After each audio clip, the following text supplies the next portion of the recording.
job, buddy. P1 right there.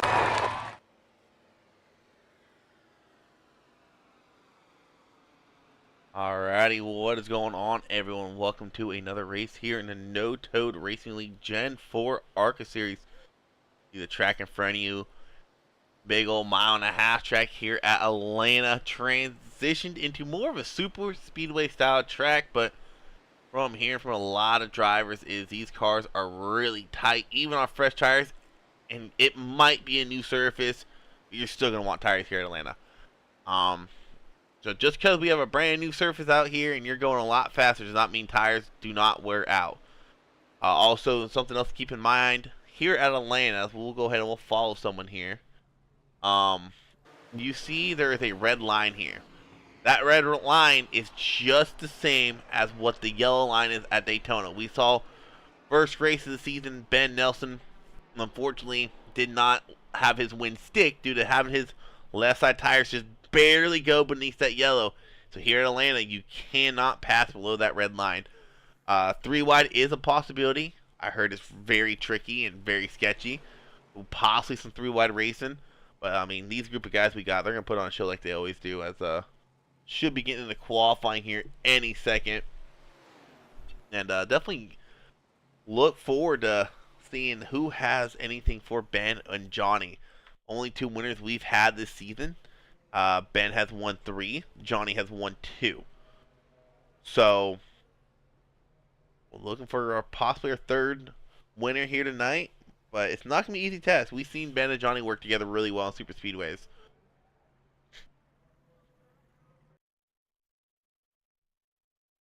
Qualifying should be starting into this.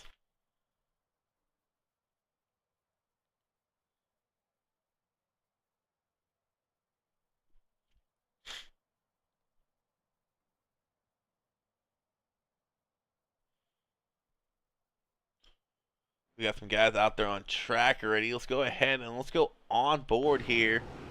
Mr. Alex Chase as he handles this mile-and-a-half super speedway style track, or as some of the broadcasters like calling it, drafting track.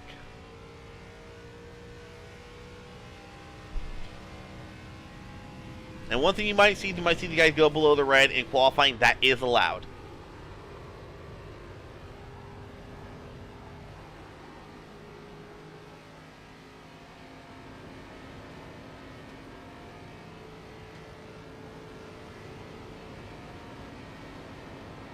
I was just happy I had the fastest lap during practice.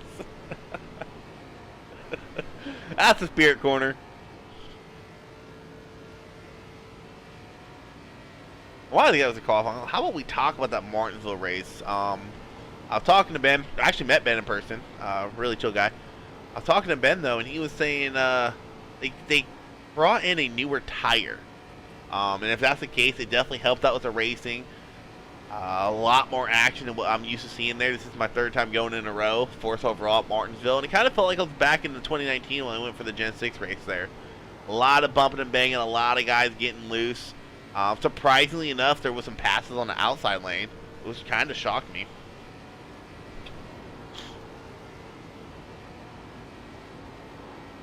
And then, of course, we can't forget the pace car breaking down. I can't believe it did that. That was the highlight of the day, for sure. Oh, shoot. I don't even have the standings up. My bad, guys. Alright, there's the standings.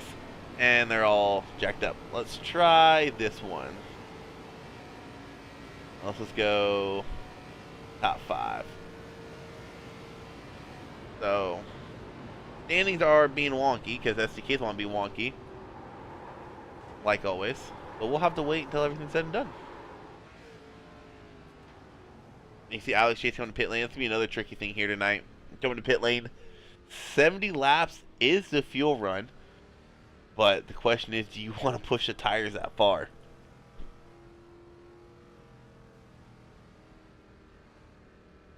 Everyone's going to have to pit at least once. I'm pretty sure we're going to have quite a few cautions as go ahead and go on. Oh, Ben has got his laps complete, actually.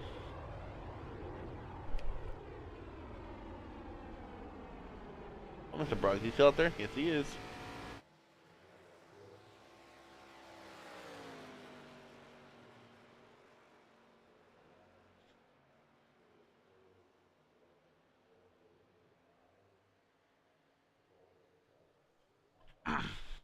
There we go. Now the board's working right. So currently the number 75 of Martin with that pole position, just barely beating out Mr. Nelson. See what Brug can do here on his second lap. Currently a second slower, first time by. Going below that red line and across the start-finish line here in lap 2. Johnny Brug is going to get himself to that pole position.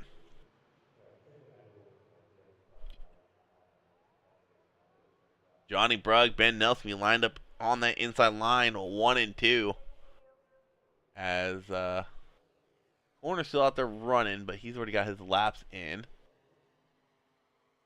think everyone has got their laps in. Let me double check that. Tyler Merritt just joined. I don't think he'll be able to get a lap in. So yeah, everyone has put in a qualifying lap. Some people are still out here just putting in some practice laps.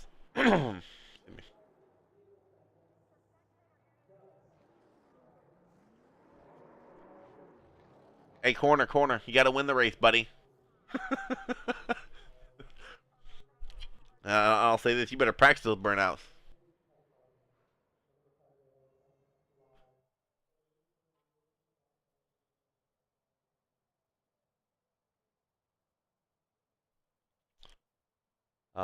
And news from TJ. TJ unfortunately has the Rona.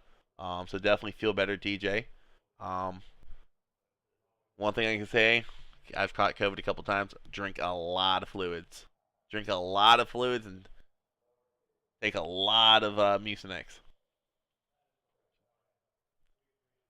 But while we are waiting for these guys to grid up, let's actually pull down the professor. What is going on, Ben? Hey. First and foremost, man, starting off P3 here tonight, man. Brought you down here. Maybe you can give us a little lesson on how this track's handling and how important you think tires can be here on this new surface.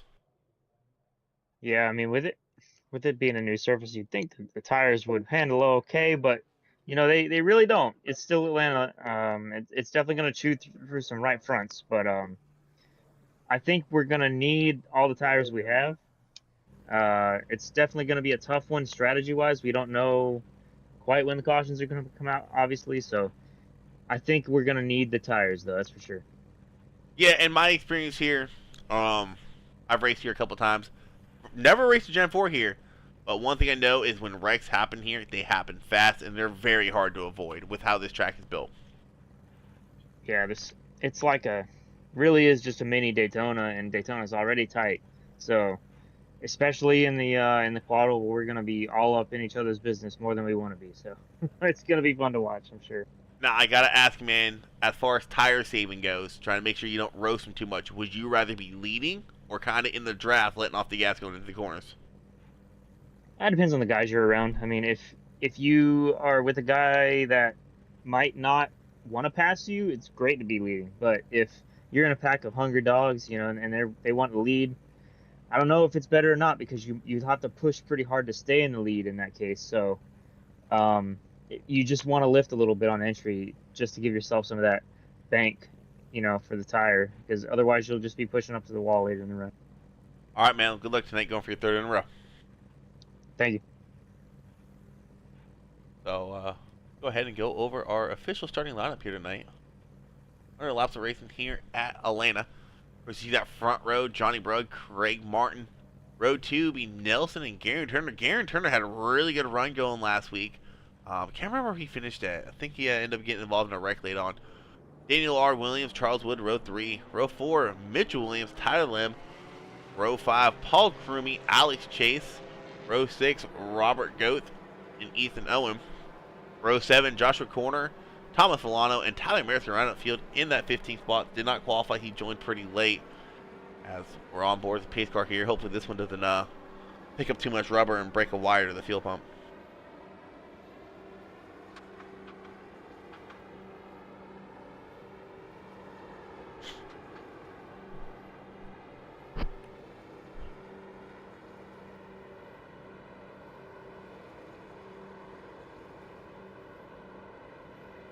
First ever win if it happens in a league race.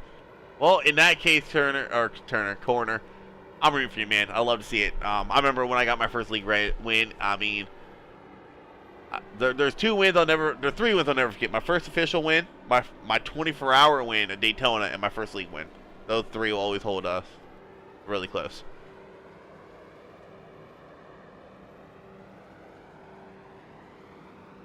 Pace car should be pulling off here. Only 1 pace lap at this 1.5 mile high banking track. Pacer's going to pull off. Johnny Brug, Craig Martin going to lead him to green here tonight. Nelson Turner going to be road 2. Green flags on the fly.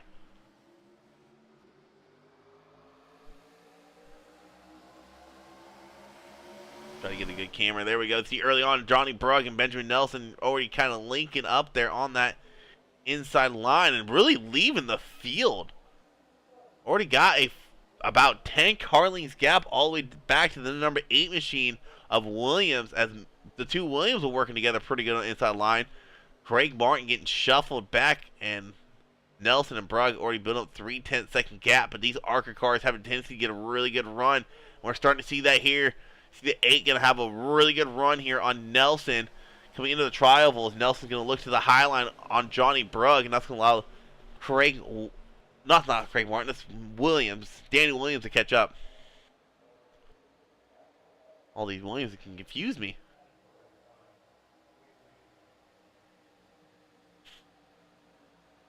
It looks like it takes about 2 laps for everyone to get going, or get grouped up, and now that they're all grouped up, it is going to be difficult to pass here. I don't see anyone really putting it 3 wide early on. No stages here, but no need to push the issue. As TJ, if you're watching, corner says drink some Gatorade. Yeah. Main thing you gotta do when you have COVID, you gotta keep those fluids punished. Well, back to the race, and Nelson Brug pretty much dead even here. Williams that row 2, and then your outside pole sitter Craig Martin, he's falling back to that 3rd car on the outside lane. Inside of him, you got Tyler Lim.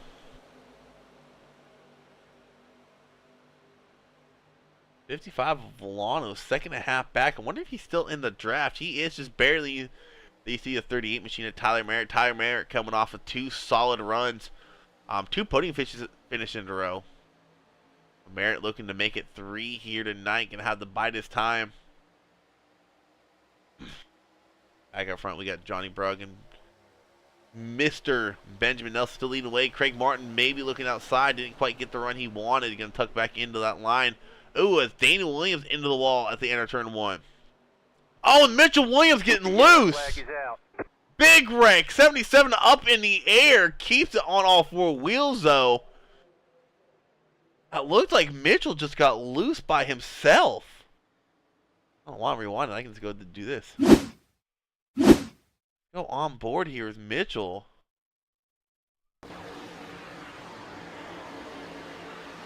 Yeah, Mitchell's got loose all by himself. Great job of 26 getting through, and here you see the 31 flying up in the catch fence. That's that is for sure a thank God this is a simulator moment, because that would not have been pretty if that was happening in real life on the track. Let's go on board here, 31, and watch his wild ride. Yeah, that would not have been pretty if that was actually real life. Well, let's go with Chopper Cam here. Let's rewind this one more time. Let's see how everyone else fared through this wreck. Let's go Tyler Merritt get through.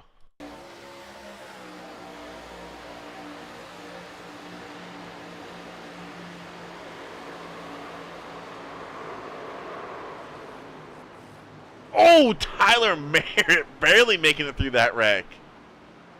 And that's what I was talking about with Bennett earlier. Is these wrecks, when they happen here, they happen so fast, it's hard to avoid them.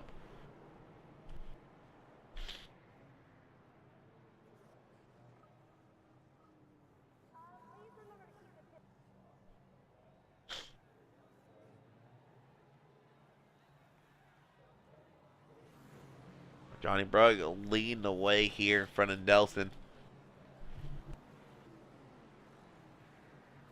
Those two are lined up pretty even that first run.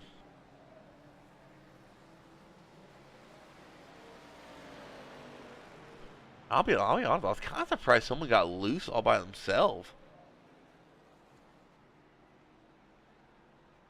Because it didn't look like he was on the paint, and it didn't look like he went too low where he would like hit that transition from the track to the apron.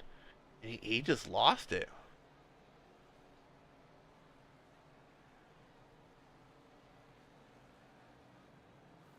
I believe he's in Discord, so let's make sure he's out of pit lane.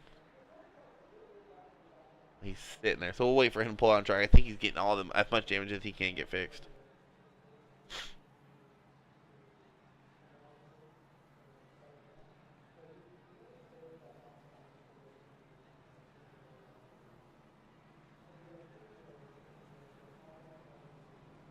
Should be rolling off here. There goes Williams.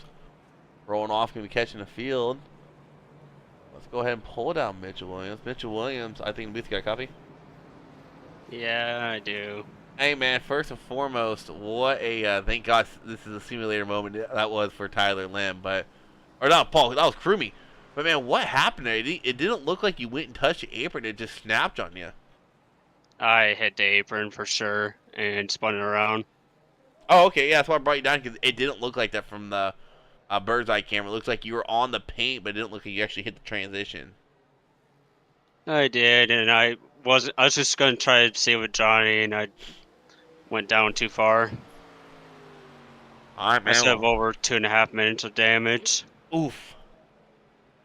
Well, looking nice in that pink 16 machine, and hopefully you can get that thing fixed up and back towards the front. Hopefully, dirty air is worse here. All right, man. Good luck. Thank you, Isaac. Okay, so I guess he did hit the apron. It didn't look like it. I think we're about to go green. Yeah, we are about to go green. May go back and watch that here in a bit.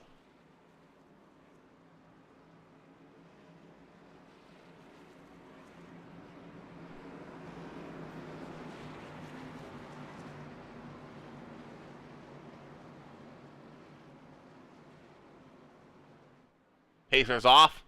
Nelson Brug and leads back to green. Back racing we go here at Atlanta.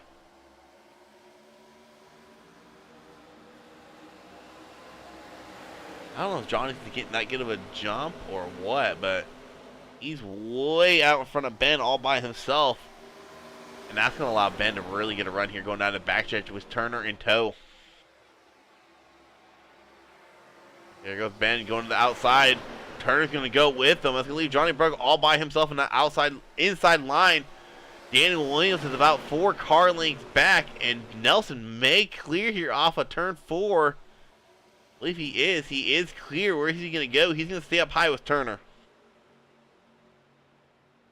Turner not quite clear yet, but Nelson's going to actually go down low in front of the one of Johnny Brug here.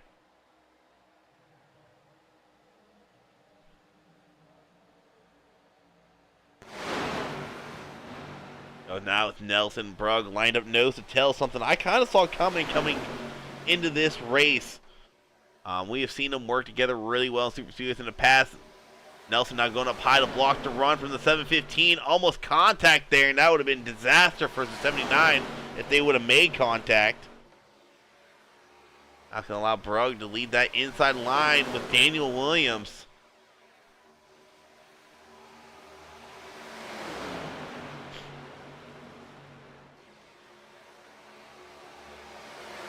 Question is, when Daniel Williams gets clear, where does he go? Does he stick with the number 1 of Johnny Brug, or does he go up high? I'm doing a good job getting through that tri-oval, or I think it's a quad oval here technically. And I will say this, that quad oval, it is very tricky. It going too wide, let alone 3 wide here in Atlanta. You want to give that guy above you room, but you can't, because technically you can't pass below that red line.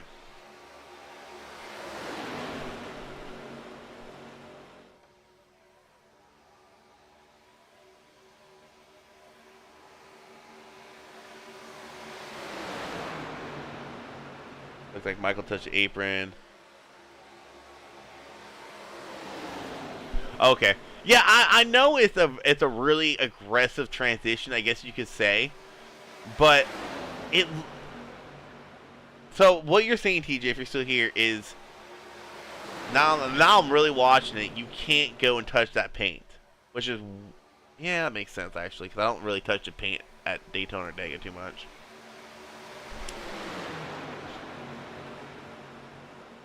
Yeah, Mitchell Williams opting out to take his fast repair, and that is really starting to cost him. As you see, that car is struggling back here, 11 seconds behind the leader. And I think if there's any person wanting to caution, it's that 16 machine. As kind of surprised he didn't take a quick repair. I mean, I guess if he has all his RPMs, it's not too bad of a choice, but 2.5 minutes of cosmetic damage. If I got a fast repair, I'm using it. I know it's early in the race. But a smaller field like this, I don't think you can risk not taking a fast repair.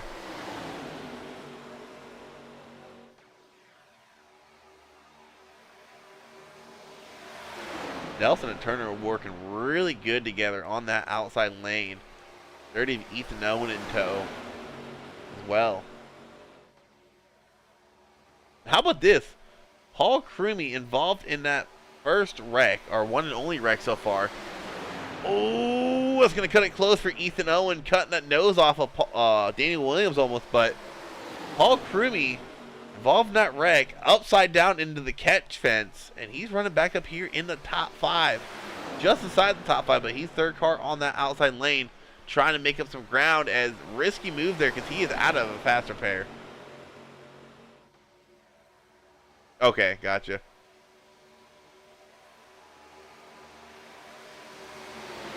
Looks like Turner and Nelson been able to clear Brug, but it almost seems like that high line is preferably where you want to be at. And I'm almost wondering, you see it a lot at Daytona, especially Daytona, where you get in some of the cars, especially the next gens, you run that line against the wall and you have enough people, that's the dominant line. That line is so powerful with a group of guys. I can't say guys, a group of drivers that are linked up.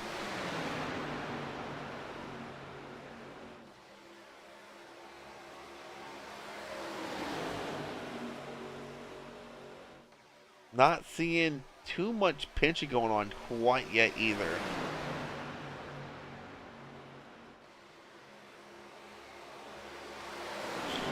Yeah, and I'm going to predict probably around lap 25 to 30. We're going to start seeing these guys starting to struggle a little bit more with the tightness of their car. You see here, they're actually dropping from 175 down to 170. Let's see what Ben Nelson does here on the telemetry. 178, 179. Just at 180. And 10-mile-an-hour difference, 12-mile-an-hour difference, leading the pack in a corner of Super Speedway. That's almost unheard of. I mean, you race at Daytona Dega, you might drop 4 miles per hour, if that. Like, but 12, that's insane.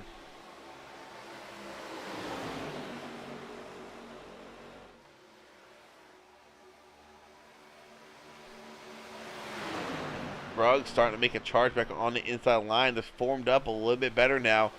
Only 3 cars on that outside line, linked up nose to tail. Nothing allowing the inside line to get around Nelson possibly as he goes through the quad over here.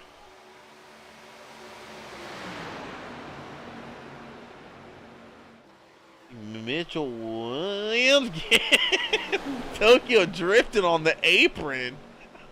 He is struggling right now. What a save that was by Mitchell.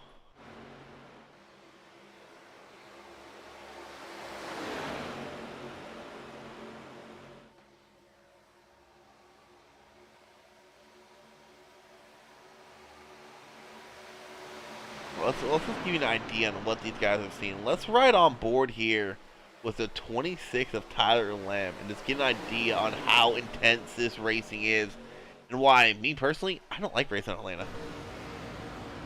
Oh wow, just like going to Alex Chase right across the nose of the 26.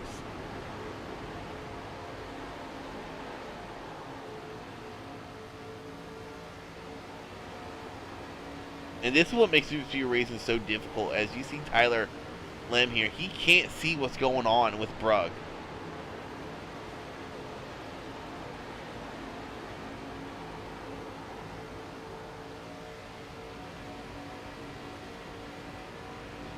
Move a little bit further back. Let's see what no one's running up front. Look at the 50 of Charles Woods is seeing here.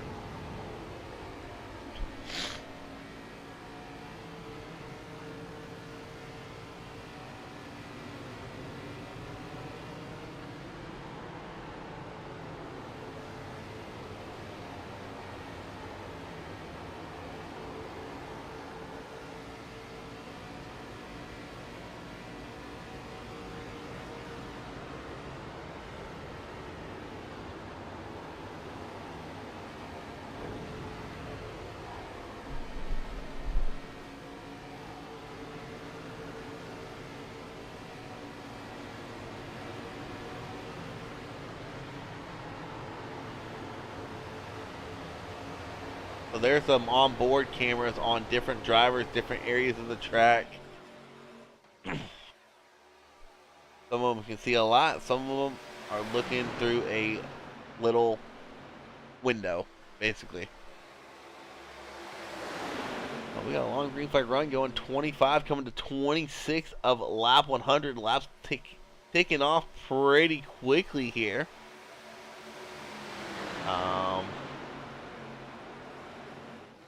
Let's go ahead and go. Let's see what we got going next week. Next week we go to Dover in the Gen 4. I just raced over there in the next gen. Was not fond of it. That track is not my favorite. I don't like it.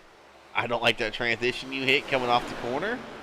So it's going to be interesting to see how these Gen 4 cars handle there. Because I don't think they raced there last season. Did y'all race it last? I don't think y'all raced it last season, TJ. I don't remember.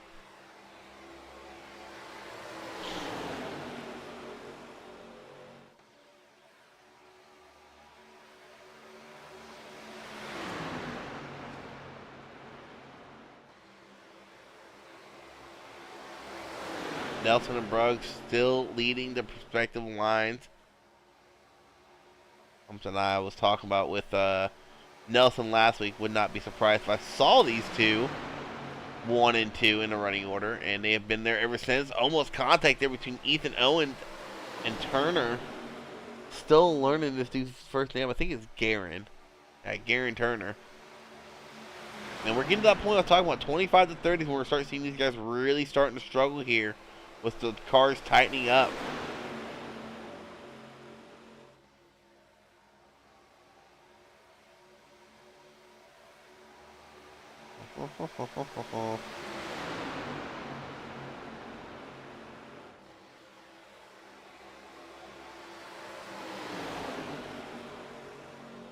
They're running 2 by 2, about 4 to 5 rows deep. Wondering, I'm just taking a look at this now. Did something happen with the 8 and the 70? Something happened with those two? Because they're way back there.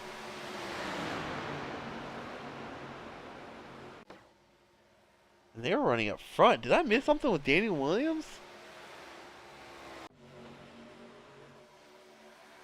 Oh, I did! So they're running towards the back of the pack here.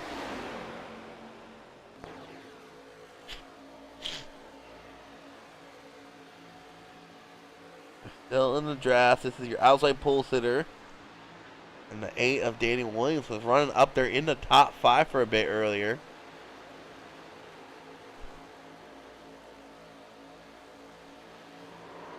That's a hard one to call, but you see them make contact. They both go into the wall.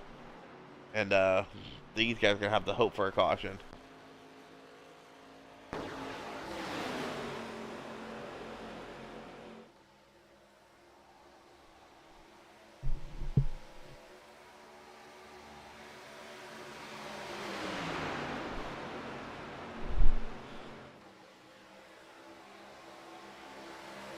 What's not in the Gen... I forget what I said.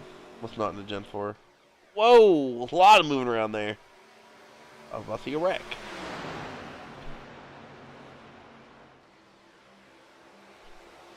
Williams still on the struggle as Williams. Mitchell Williams now going 2 laps down. Yep.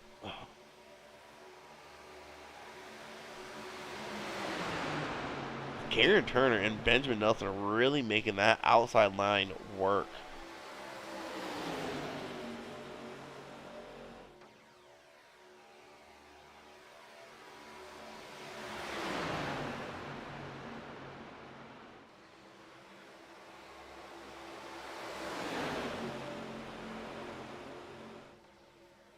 And as far as... Oh, okay, that's what I thought, okay.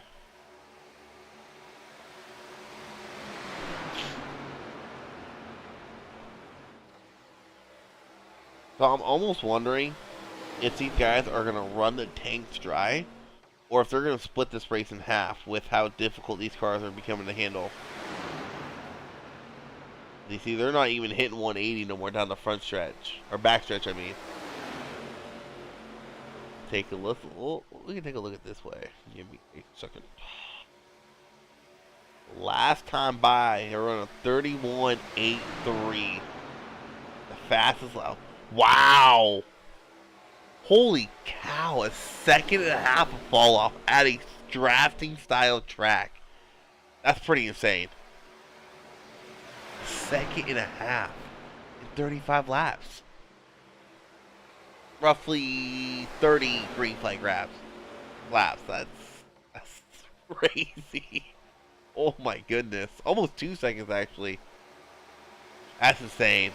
Ethan Owen looking low, hitting the apron. Oh, it's getting tight. I was over there looking at my screen. I missed Johnny Brug has moved to the high line and has gained that lead from Nelson. Nelson not going low. Ethan Owen getting loose. Is going to send him around. Caution, she's going to fly. Oh, big contact there by the 55.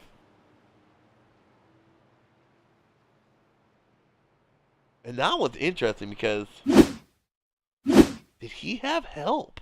I don't know. No. I think he just got loose. Might have got contact with the 715. Alex Chase, unfortunately, nowhere to go. Charles Woods doing a great job getting through that wreck. Paul Crumey getting through. Oh, he's probably bringing a sigh of relief. Here comes Corner, and the 55, wham, just nowhere to go. Corner had it cleared, too, until that. Here comes Ethan Owen right in his window.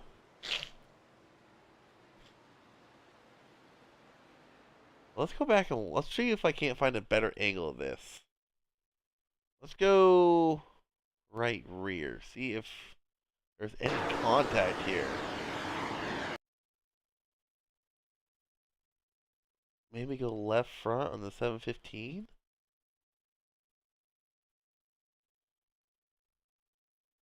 I don't think there's any contact. I think if there's contact on the right rear, I would have sent him to the outside wall. Well, anyways, pit road is going to be a busy, busy place. Mitchell Williams probably happy to see that caution come out. He's going to be able to get one of his 2 laps back. If I'm Mitchell, I'm taking a fast spray here. I don't think you can risk having another long green flag run like that play out and lose another lap or 2. I don't think there's contact there. You think the game... Yeah, but if you get hit in the right rear, wouldn't that not send you to the right? Maybe not. Oh yeah, it would, yeah, I don't know. It's Monday. Too much to be thinking on Monday like that.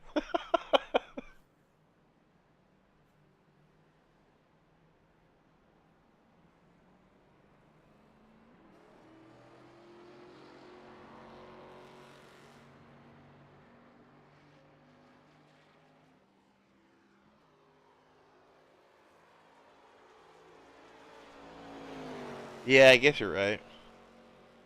My brain's over here trying to figure out if it work on a Monday.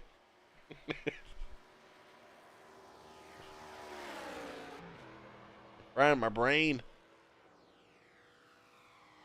It looks like Mitchell Williams did take that faster pair. We back up there, only a lap down. The only car a lap down. Volano is in the pits. I don't know if he's towing. I think he might be towing. Either that, or if I wonder if he forgot to recheck his fast repair. I know I've done that a couple times. Be out there racing, get involved in a wreck. I'll forget to check my fast repair, and the next thing you know, I'm required to take all that stupid damage.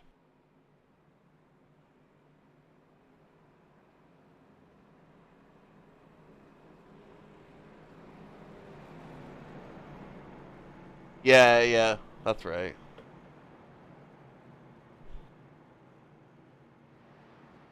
Yeah, so that's I guarantee you it's netcode then. And that's a tough break for the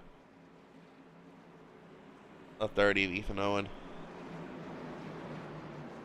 I think his damage would have been minimal too if Volano would come flying in there. But back to green. The 1 is 79 up front, as always. Back to racing. There's another big break for that caution with Williams and Mr. Craig Martin able to get back with the pack of cars. As everyone will be able to make it on fuel from here. Question is, will their tires hold up from here?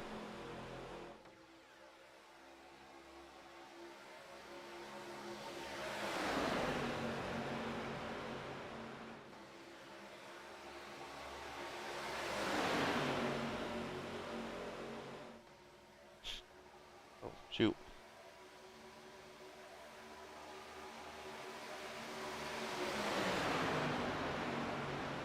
Brug and Nelson still leading the way. Turner on the low line.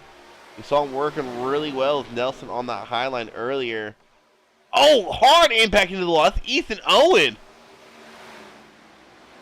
No caution flying. Ethan slammed that wall a ton. Run Ethan here and see what happened.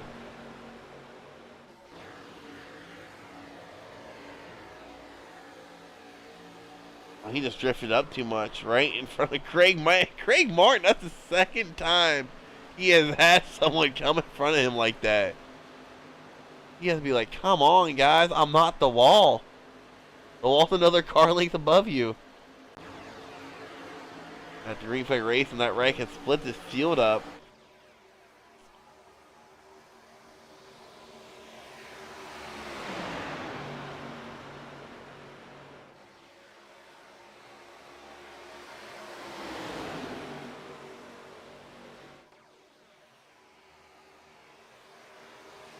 We got a group of 9 drivers linked up nose to tail. Maybe 10. No, Mitchell Williams is back there with them, I believe. Where's the 16 at? Yeah, he's back here with the group, guys. And if I'm these guys, you got to get linked up nose to tail. You got to. You can't be doing the side-by-side racing. You're just going to lose the pack more.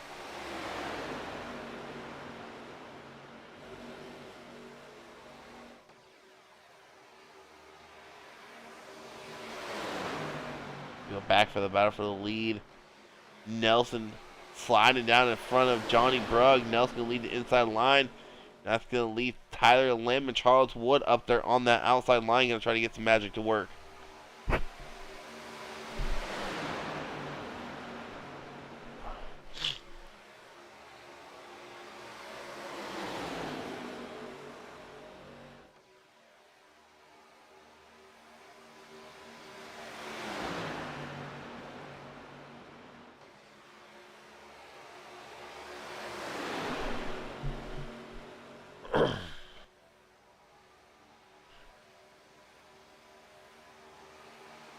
Tyler Lim, they're going to need some more help. But Johnny Brug not going to go to the outside. A little bit of side draft there on the 79 of Benjamin Nelson, trying to get around him as it's number 1 machine of Brug.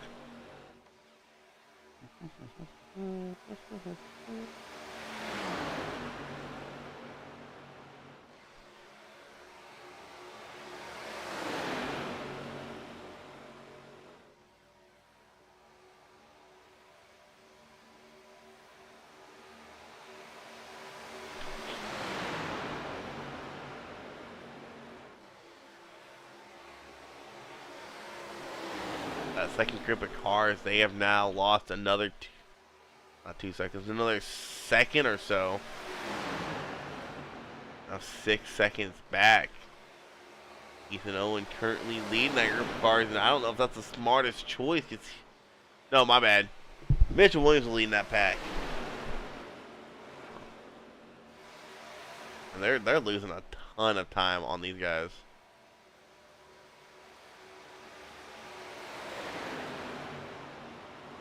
Take a look at some last lap times, but you know how much time they are losing a lap. Ethan Owen ran a 31.17. Brug running a 30.9, so they're losing about a half a second a lap.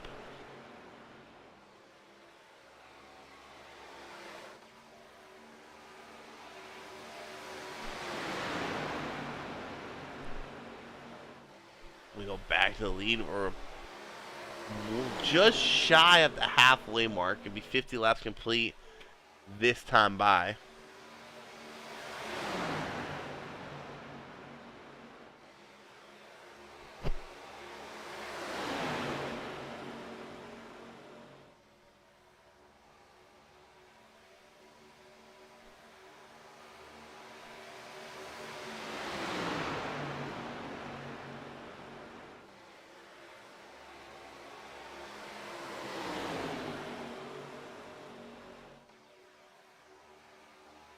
Joshua Corner saying he was looking for his first league race win, as unfortunately he's back there all by himself. Kind of got slowed down from that wreck. A little bit of front nose damage on that car too. We take a quicker look at that, and that, especially that left front damage, is gonna be one big parachute, really affecting the aerodynamics of that 69 machine.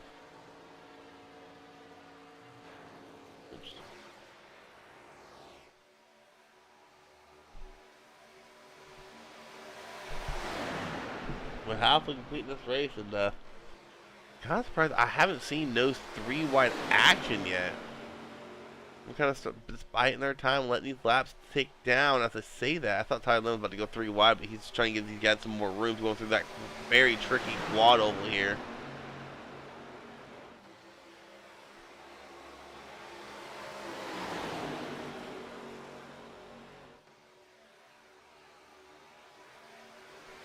And the one thing we haven't touched on yet, I almost saw it happen, is, let me say this wisely in case someone's listening. Oh, you can bump draft. You can bump draft in these ARC cars, but you have to know what you are doing. It is too easy to get that front bumper underneath the back bumper of the car in front of you. Basically lift those rear wheels off the ground and you're sending that car in front of you around. It is doable. You just got to know what you're doing.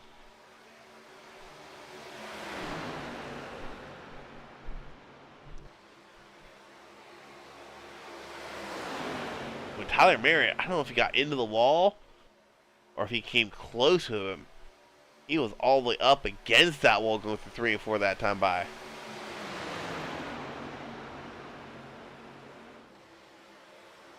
How about this? A 715 of Garon Turner. First really newcomer leading a line, now getting pushed by Johnny Brug. Alex Chase washing up the track there a little bit at the end of turn 3. Paul Crewey's up against the wall too. I'm almost wondering if they're trying to ride up there to not put too much heat into the tires. Alex Chase did it last time by. Paul Crewey did it this time. Let's see what he does here. Or if they're just getting that tight and they're washing up the track.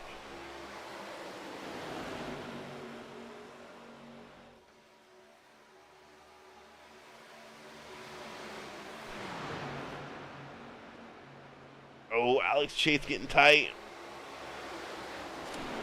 Or as the Christopher Bell say, tight, tight, tight, tight, tight, tight, tight.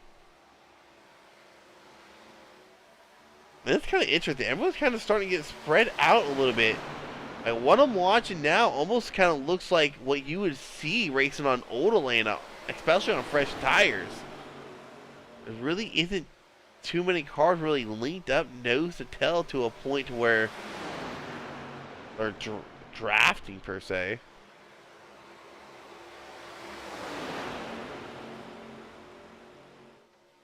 Entry 3 is super tight. Wash you to the wall. Okay, I was wondering because I saw Croomy. I know I saw Merritt and I saw Croomy do it. And I mean, I would imagine why. You are carrying about 4 to 5 more miles per hour going into turn 3 than you are going into turn 1.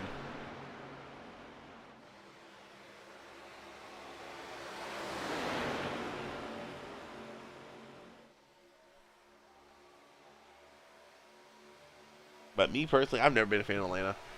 And I'm even less of a fan now. I wish they would have just left the dang thing alone. Just repaved it. I mean, when you watch the Xfinity race, it's like... It's so hard to describe the way they're racing in the Xfinity race because it's just so annoying watching them race there. Greg Martin's in pit lane. Wonder if that is a scheduled pit stop. Corner is 4 laps now. What in the world happened to Josh? Did I miss a wreck somewhere?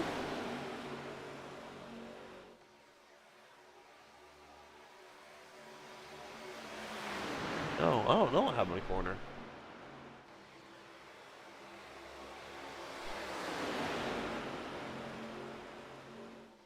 Really starting to see the field get spread out here a little bit. Usually when you imagine super speedway racing, you're imagining, you know, two wide, 4, 5, 6 lanes back, and really starting to spread out here. You see these top 4 guys have about a 5 car length gap or so back to the 50 and the 1. Ooh, I'm getting a little tight there. Door banged to 715 as they roll through 3 and 4.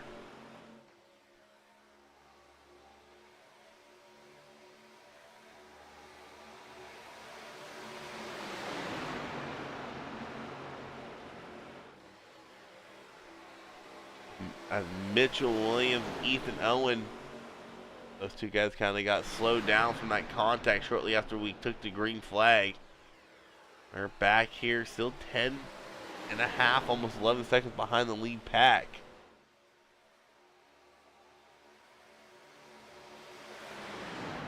The last time by those guys. Actually, no, I was looking at Merritt. Yeah, they're not as slow. They're down to about 2/10. I mean, if it stays green, they might start gaining ground, but with how far back they are, they're kind of out of the race. How about this? Alex Chase in that Sour Patch Ghost Energy Machine making his way into 2nd place, just behind the 79 of Benjamin Nelson.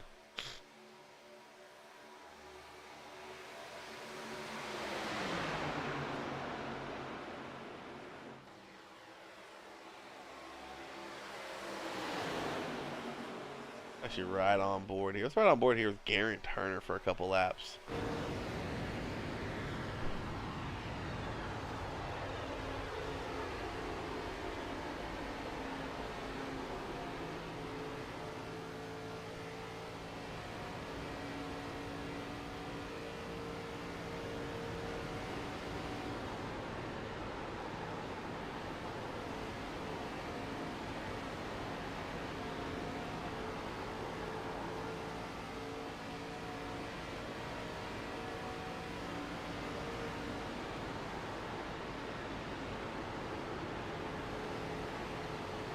And if you listen, you can almost hear how much he's rolling out of the throttle entering the corners too.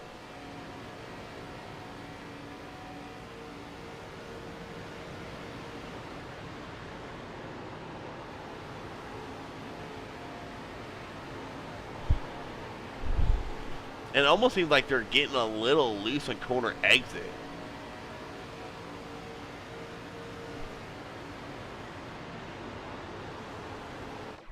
He goes low in the 54. Alex Chase. Alex Chase is going to get shuffled back. He's going to have to find a gap, or he's about to lose 4 or 5, maybe even 5 spots.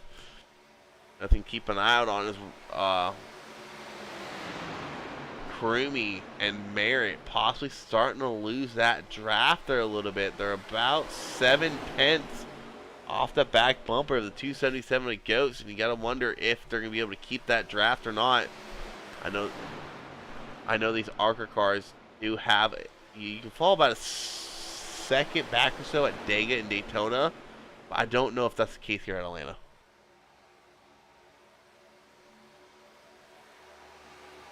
Almost said he lost an engine. How in the heck do you lose an engine?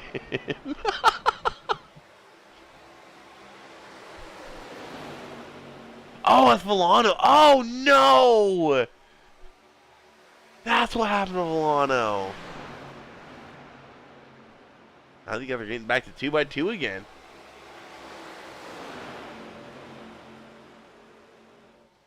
We got 2x2 on 30 lap old tires.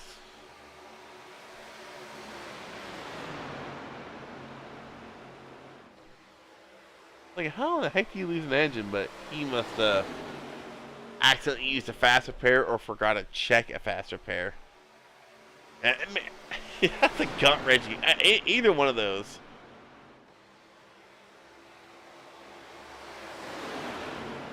Oh no. So did he forget to check his fast? He must have. If he was driving with damage, yeah, he forgot to check his fast repair. Not the gut wrenching feeling. When you enter pits and it starts repairing your car, there's nothing you can do. You could click and unclick that fast repair as much as you want. You can leave the session, join back in. All hope is gone.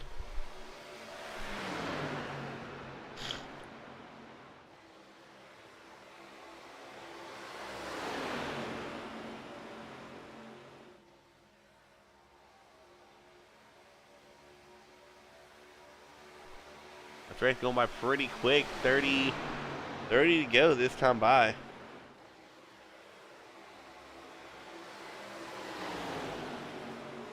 Nelson's still leading the way. Probably for sure has led the most laps of this race.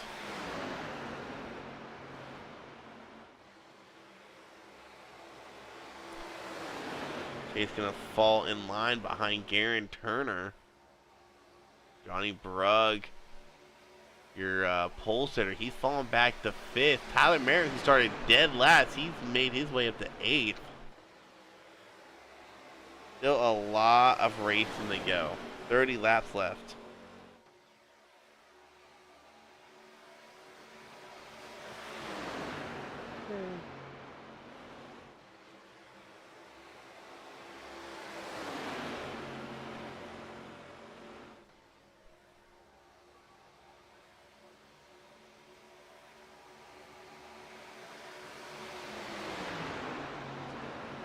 I don't...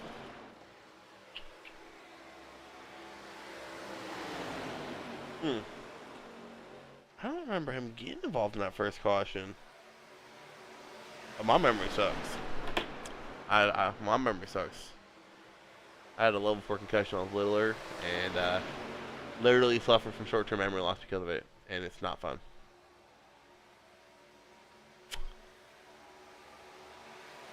$27, $28 to go. Top 8 all lined up nose to tail. Ethan Owen, Danny Williams, and Mitchell Williams all back there in that second pack. Don't imagine they would go a lap down at this pace, but there's no way in heck they're going to make it to that ground right now. Mitchell Williams definitely hoping these guys wreck up here. Don't see it happening. Maybe with 5 to go. I know Super Speedways always get races 5 to go, but the thing is here, are you going to have the tires to even want to risk going too wide? That's going to be the biggest question.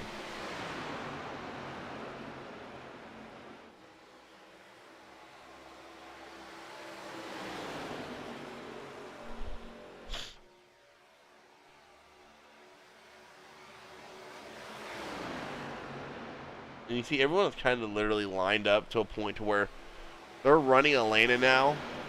New Atlanta, how you would run old Atlanta. No one's really hugging that red line all the way around. You see them going up to the wall, arc into the corner like you usually would at a 1.5-mile track. And then you'll see them come off of turn 4 or turn 2 here. You see Nelson lead them down that front stretch or back stretch all the way up against the wall basically. Usually when you watch Super Speedway racing, you're used to seeing that bottom line hugging the yellow line all the way around the track. Used to fast brake in the first one. The first caution, second one parked and repaired. Your car won't fire up anymore. Yeah, pretty sad when your car retires before you're ready to. Hey, are you sure you're not driving the pace car from last night? I don't want to go with the backup pace car, buddy. I still couldn't believe that. I'll say this, so we got a long recovery run. I gotta tell this is funny. So I went to the Martinsville race last night. I was watching in person, and I was looking at my phone. I did clear under caution. We're getting ready to go green. I was just scrolling through my phone and stuff, and I look back up, and I'm like, "Where's the pace car at?" Because they had already done the choose rule, so they're supposed to go green that time by. So I go to look up, like, where's the pace car? Why is the safety car in front of him? So it threw me off. I'm like, what is going on? Because I was thinking, when I first saw it, I was like, did someone not tell the safety truck to pull into pit lane? That's the first thing that came to my mind. And then I realized the pace car was broken down in 1 and 2. I was like, oh, that's too funny.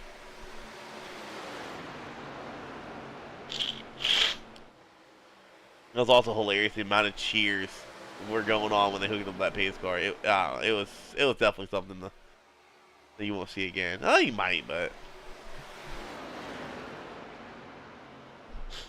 now whenever you go to a race and someone ever asks, well, why do they need 2 pace cars?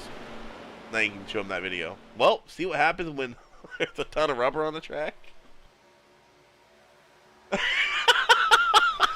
better to keep me out of the track. See, this is what NASCAR gets for not allowing Dodge in the sport no more, alright?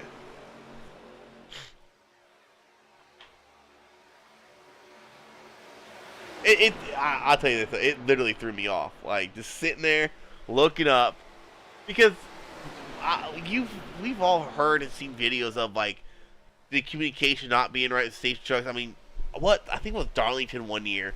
The safety truck was right there on the edge of the pit lane and caused a wreck. So I was thinking, who didn't tell that truck to pull into pit lane? We're about to go green.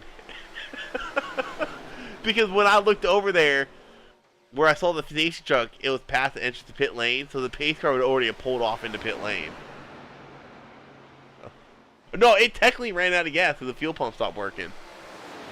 There's actually a photo circling around, and the amount of rubber on that tire, because you can see the wire wrapped up in the tire, it literally looks like that tire was on slicks, because they had picked up so much rubber during that race.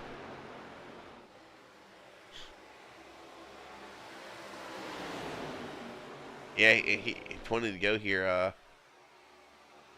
This is starting to look like a lot like old Atlanta. It's starting to look like an Xfinity race here in Atlanta, where you get like that packed style racing. The first 30 laps, tire wear start coming in, and you'll have 1 or 2, maybe 3 cars like we're seeing here start breaking away. I mean, you got Nelson, Turner, Chase, 1, 2, 3, and then 7/10 all the way back to Johnny Brug at 4th.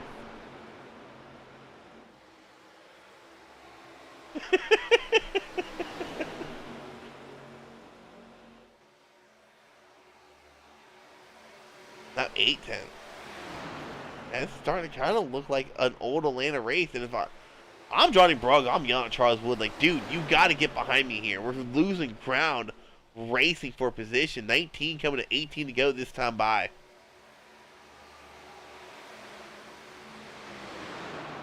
Wait, what? No, I didn't see that one.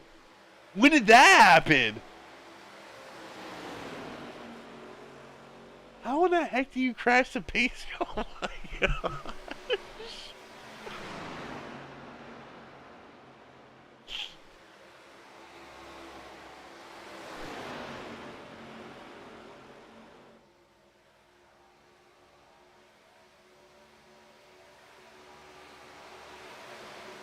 Like they crashed a pace car on the pace lap, or they just... Was it on the pace lap, or did they just crash it, just test driving it?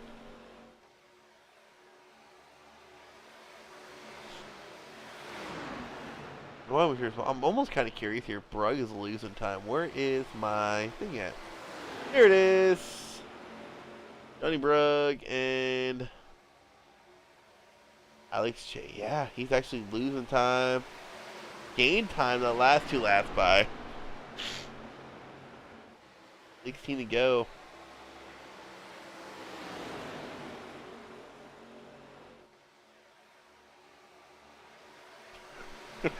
I remember someone stealing the pace car. That was pretty funny. That was at Charlotte, wasn't it? In front of the field. Oh my god. No, when someone stole the pace car, was that Daytona or Charlotte? I can't remember. It was a Corvette. Oh my lord. That's like some F1 stuff you'd hear about. But Johnny Brug is starting to catch Alex Chase, and this is going to make it about a 6-car battle here. Tyler Merritt and Tyler Lem have just fallen too far back to be in contention, and this stays green.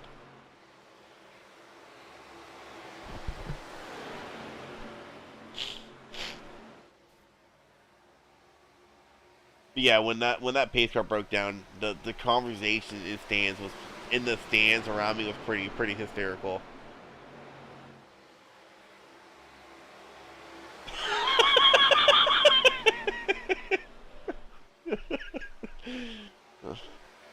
It was so ironic because it was a Ford whatever the short term for the safety car is, ASR or AMR or something like, yeah, the AMR, there we go.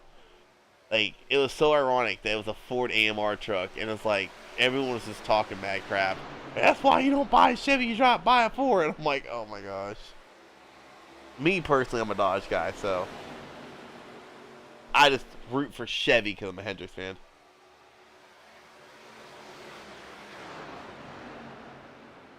It was Talladega. There we go. I knew it was a super speedway.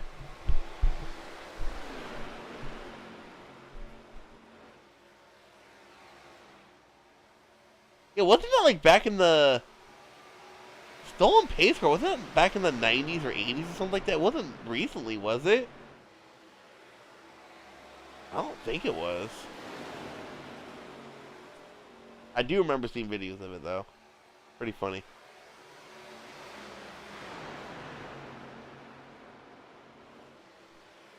I'm kind of curious watching this race. I don't know if it almost seems like with the tire wear where it's at, I don't think they're gonna be able to make passes. I mean, Turner is trying to get something to work. The 80th, I thought. Okay. What's even worse, the fact that like Dodge.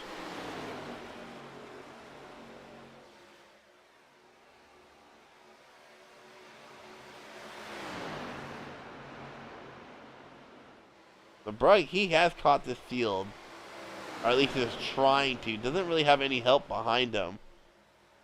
Coming to 10 to go this time by. It's going to be interesting to see if someone can get a pass going. Alex, Chase, and Turner, they're going to have to work together.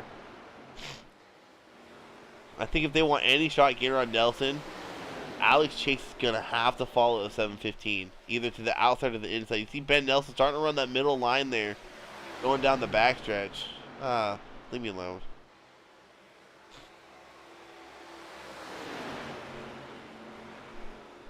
Leave my Dodges alone.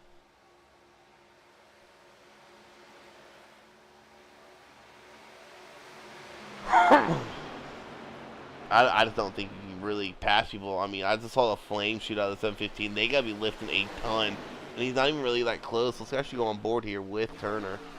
Oh no, that's. Give me a second. Alright, there we go. Come up on a lap car right now. 30 Ethan Owen.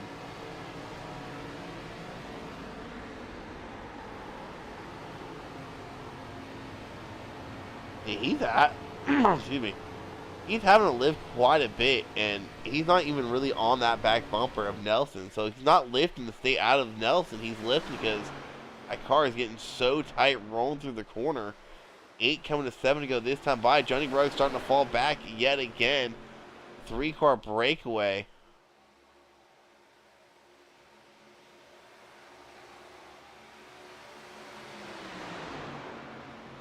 You see the flames really shooting out of that car.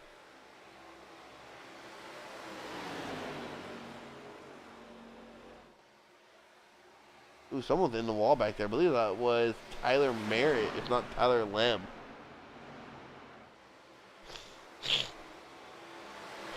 Well, let's note the self here, TJ. We're going to do Atlanta. Old Atlanta.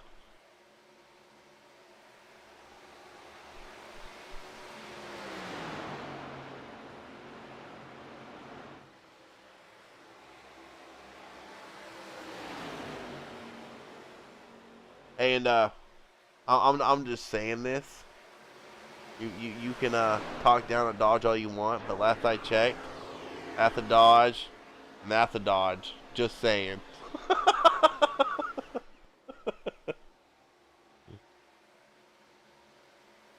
What's Merritt driving? Or not Merritt, what's Chase driving? I think that's technically a Dodge as well, looking at the headlights. Yeah, it is! Hold on, let's check the tail lights. I'll let you know if it's a Dodge real quick.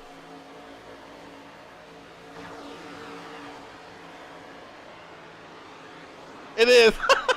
3 Dodges up front! Mopar, 1, 2, 3, baby. I want to say that Alex Chase actually looking to the inside. Alex Chase might have something here. 3 to go this time by. 4 to go. Alex Chase able to get around Garon Turner for that second spot. Question is, can he make up that 3/10 in about 3.5 laps here? You keep laughing. Dodge fans are showing up tonight.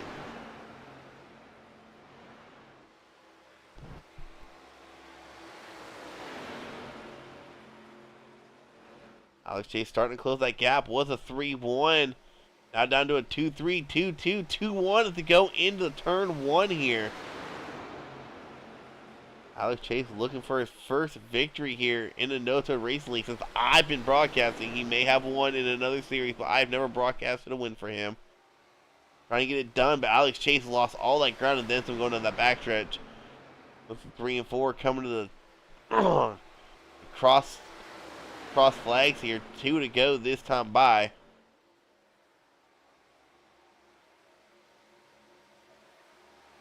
Yeah, Garon did almost lose that.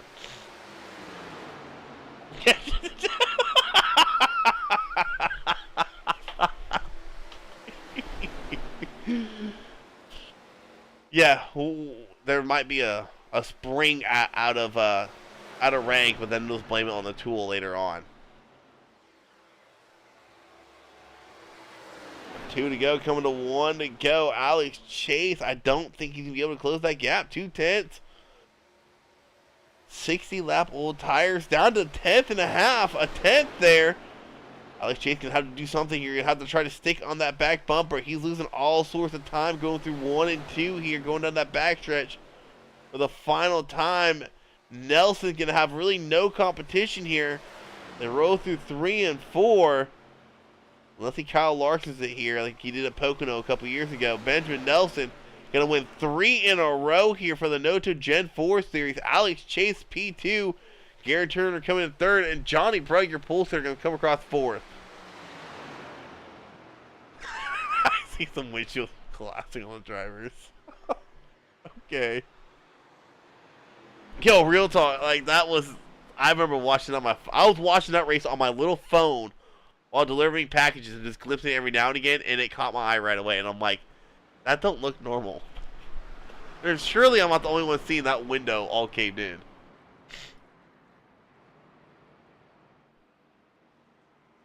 Yep, Dodge is 1, 2, 3. Oh, I'll take that. Dodge haters.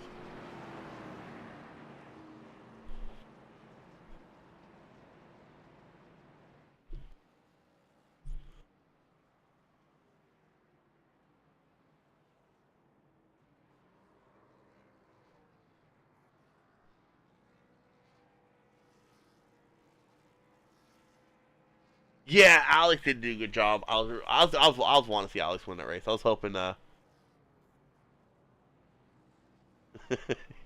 You gotta stop using them. You gotta stop using the Toyota engines or whatever you use. What are you using, real quick? Oh, that's why I'm using a Chevy engine. Come on now, you're over here talking bad about Chevy. You're using a Chevy. Yeah, Alex Chase did have a really good run.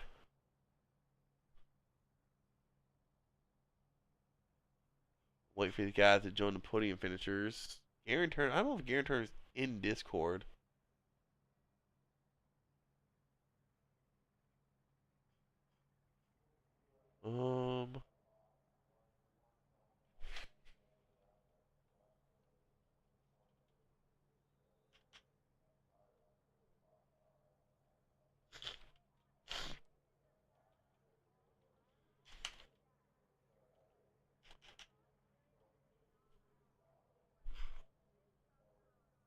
Alex Chase doing podium finishers. There's Garon Turner. Let's go and pull up the 7:15 at Garon Turner. What is going on, Garon?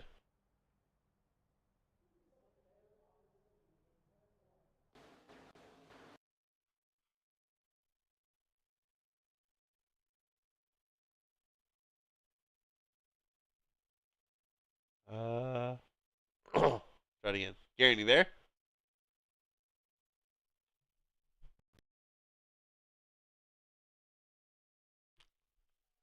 Alright, we'll try him again. I think he has push to talk. He has to figure out how to get the push to talk working. Let's go pull up Alex Chase. Man, I was hoping you'd be able to pull off that win. Couldn't quite get it done. It seemed like the tires are just too worn out there, man. But glad you, Ben, and Garon came in 1-2-3. They're over here talking crap about Dodge in the chat. So thankfully Dodge finished 1-2-3 here. Yeah, very happy I was able to get second, but I feel like a little bit more time I would have had him because I was definitely making time up there.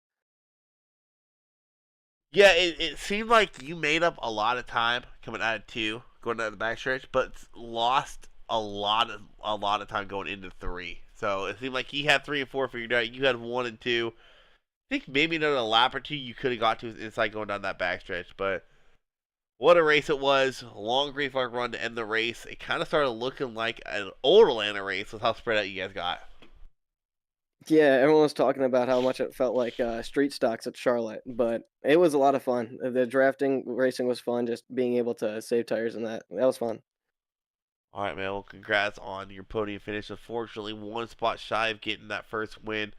Y'all go to Dover next week. As I don't like Dover. It's not my favorite track, but some people do. Good luck there. As these Gen 4s are going to be one hell of a show. Yeah, thank you.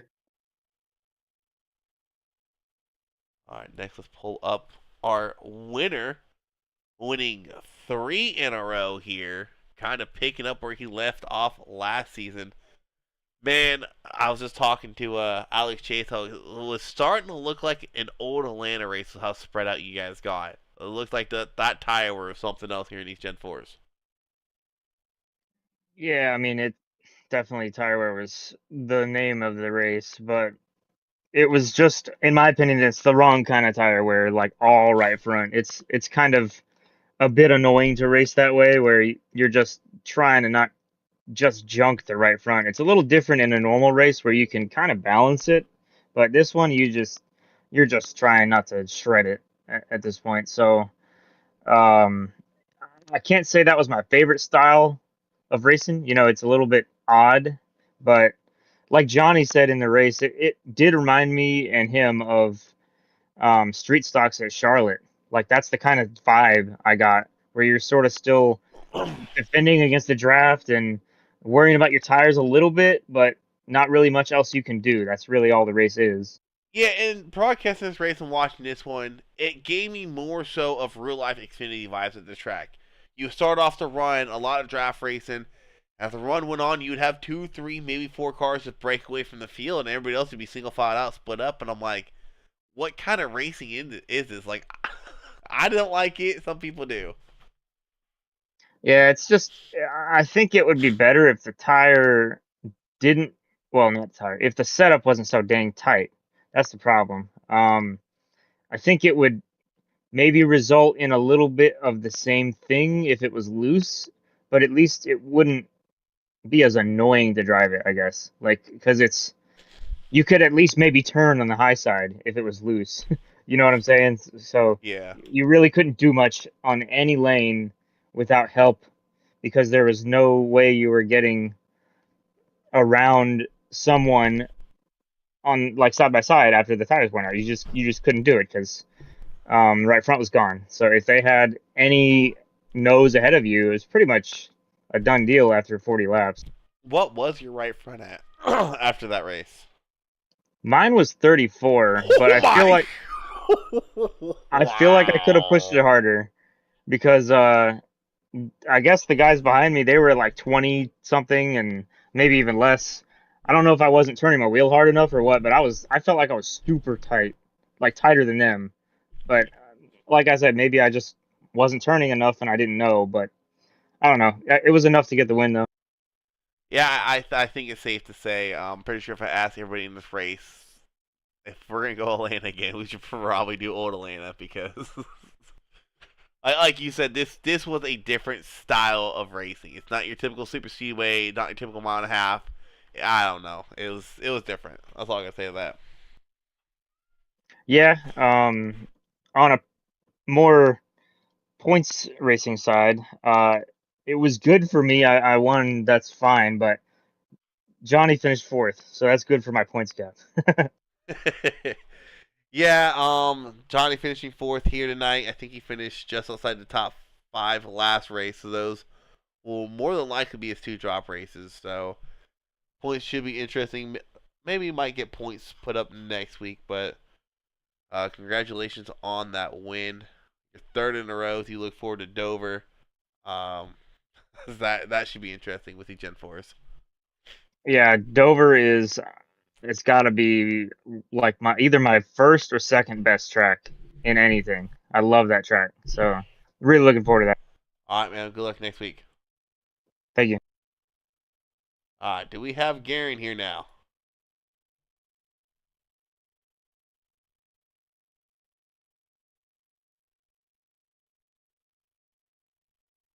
I think Garon's trying to figure out how to push to talk.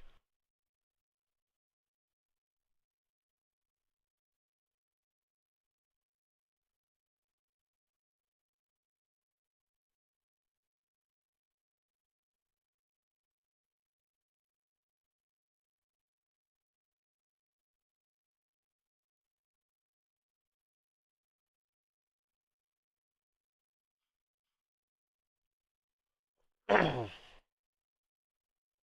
I don't think we got Garon.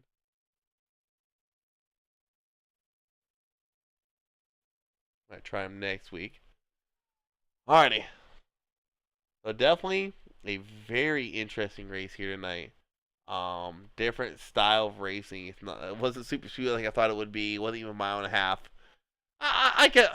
Let me phrase it. It was super speed to start, and then the last 10 laps, 15 laps were a mile and a half. So trying to go over official results and it's not working. Okay, so we'll do this. Go over results this way. So we pull it up there. You see Benjamin Nelson getting that dub here tonight. Alex Chase P2. Garon Turner coming across third. Johnny Brug fourth. Charles Wood rounding out your top 5. Very good run for both Chase and Charles, as well as Garon. Robert Goose having a really solid run there. He's going to finish 6th. 7th will be Tyler Merritt. Paul Krumey finishing 8th. Mitchell Williams 9th. Tyler Lem, excuse me, in 10th. Danny Williams 11th. Ethan Owens 12th.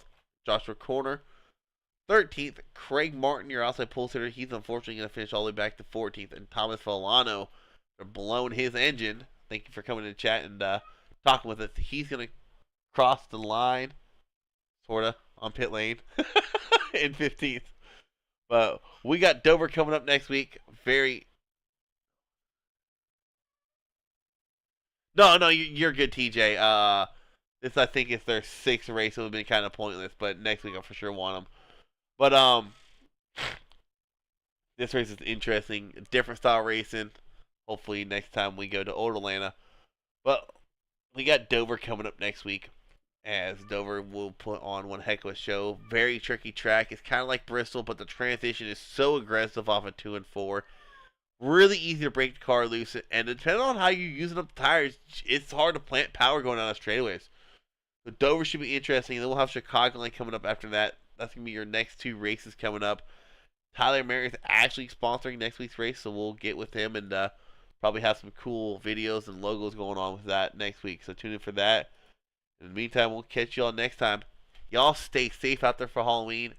Parents out there, enjoy the free candy your kids give you. Make sure you get all the good stuff and tell them. Just make sure there's nothing bad in it for them. But stay safe out there for Halloween. Watch out for the kids. Have fun. And hopefully see you all next week for Dover.